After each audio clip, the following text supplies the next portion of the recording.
வணக்கம் மக்களே. 40+ ஆக வேண்டும் நைஸாக கேட்ட அமித்ஷா, உடனே ஓகே சொன்ன எடப்பாடி பழனிசாமி அவர்கள். நடந்தது என்னன்னு இந்த வீடியோவில் பார்க்கலாம் வாங்க. அதிமுக பொதுச் செயலாளரும் எதிர்க்கட்சி தலைவருமான எடப்பாடி கே பழனிசாமி அவர்கள் வரவிருக்கும் தேர்தலில் நேற்று முதல் நாள் அமித்ஷாவுடன் பேச்சுவார்த்தையில் 40 முதல் 50 சட்டமன்ற தொகுதிகளை பாஜகவிற்கு ஒதுக்குவதாக உறுதியளித்துள்ளதாக தகவல்கள் வெளியாகி உள்ளது. டெல்லியில் மத்திய உள்துறை அமைச்சர் அமித்ஷாவுடன் நடந்த 1 மணி நேரத்துக்கும் மேலான சந்திப்பின் போது இபிஎஸ் இந்த உறுதிமொழியை வழங்கினார் என்பது குறிப்பிடத்தக்கது.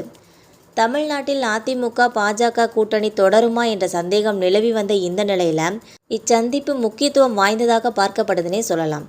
கடந்த சில மாதங்களாக தொகுதி பங்கீடு, முதல்வர் வேட்பாளர் பதவி, அரசியல் உத்திகள் போன்ற பல விஷயங்களில் 2 கட்சிகளுக்கும் இடையே கருத்து வேறுபாடுகள் இருந்துச்சு. ஆனால் இபிஎஸ் அதிக எண்ணிக்கையிலான இடங்களை வழங்க முன்வந்தது கூட்டணியை தொடரவும் ஆளும் திமுகவை எதிர்த்து பலமான கூட்டணியை உருவாக்கவும் எடுக்கப்பட்ட ஒரு முயற்சியாக கருதப்படுகிறது. அதிமுக கூட்டணியில் 2026ஆம் ஆண்டு நடைபெறவிருக்கும் சட்டமன்ற தேர்தலில் பாரதிய ஜனதா கட்சி 50க்கும் மேற்பட்ட தொகுதிகளை பெற திட்டமிட்டுள்ளது. அரசியல் வட்டாரங்களில் இது குறித்து தகவல்கள் தற்போது வெளியாகி உள்ளன என்பது குறிப்பிடத்தக்கது.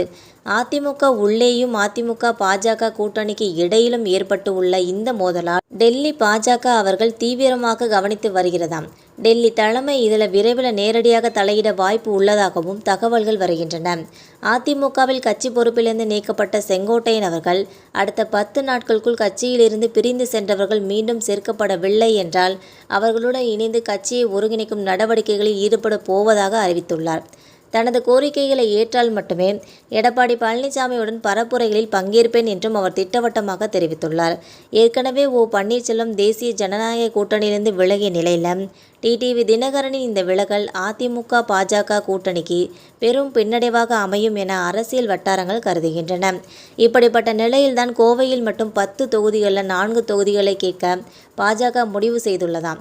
குறிப்பாக கோயம்புத்தூர் மாவட்டத்தில் உள்ள 10 தொகுதிகளில் மேட்டுப்பாளையம், சூலூர், கவுண்டம்பாளையம், கோயம்புத்தூர் வடக்கு, தொண்டமுத்தூர், கோயம்புத்தூர் தெற்கு, சிங்காநல்லூர், கிணத்துக்கடவு, பொள்ளாச்சி, வால்பாறை ஆகிய தொகுதிகளில் பாஜக 4 தொகுதிகளை கோரியுள்ளதாக தெரிகிறது. 2021 சட்டமன்ற தேர்தலில் பாஜக 20 தொகுதிகளை போட்டியிட்டு 4 தொகுதிகளில் வெற்றி பெற்றது. இபிஎஸ்ஸின் இந்த சலுகை பாஜகவின் இலக்கை இரட்டிப்பாக அல்லது மும்மடங்காக்க உதவும். அதே நேரத்தில் இபிஎஸ் இந்த சலுகையை வழங்குவதற்கு முன் கவனமாக யோசிச்சிருப்பார் என்று கூறப்படுகிறது. பாஜகவிற்கு அதிக இடங்களை வழங்குவதன் மூலம் அதிமுக கூட்டணியில் தனது ஆதிக்க நிலையை தக்க வைத்துக் கொள்ளவும், பாஜகவை ஒரு போட்டியாளராக அல்லாமல் மதிப்புமிக்க கூட்டாளியாக வைத்திருக்கவும் நம்புகிறது.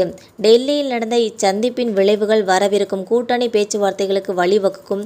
அடுத்த சில மாதங்களில் தொகுதி பங்கீடு மற்றும் தேர்தல் உத்திகள் குறித்து இறுதி முடிவுகளை எடுக்க இரு கட்சிகளும் தொடர்ந்து பேச்சுவார்த்தை நடத்தும் என எதிர்பார்க்கப்படுகிறது. இந்த வீடியோ உங்களுக்கு பிடிச்சிருந்தா மறக்காமல் சப்ஸ்கிரைப் பண்ணி பெல் ஐகானை கிளிக் பண்ணி வச்சுக்கோங்க. அப்போ தான் போகிற டெய்லி வீடியோஸ் உடனுக்குடன் வந்து சேரும். தேங்க்யூ.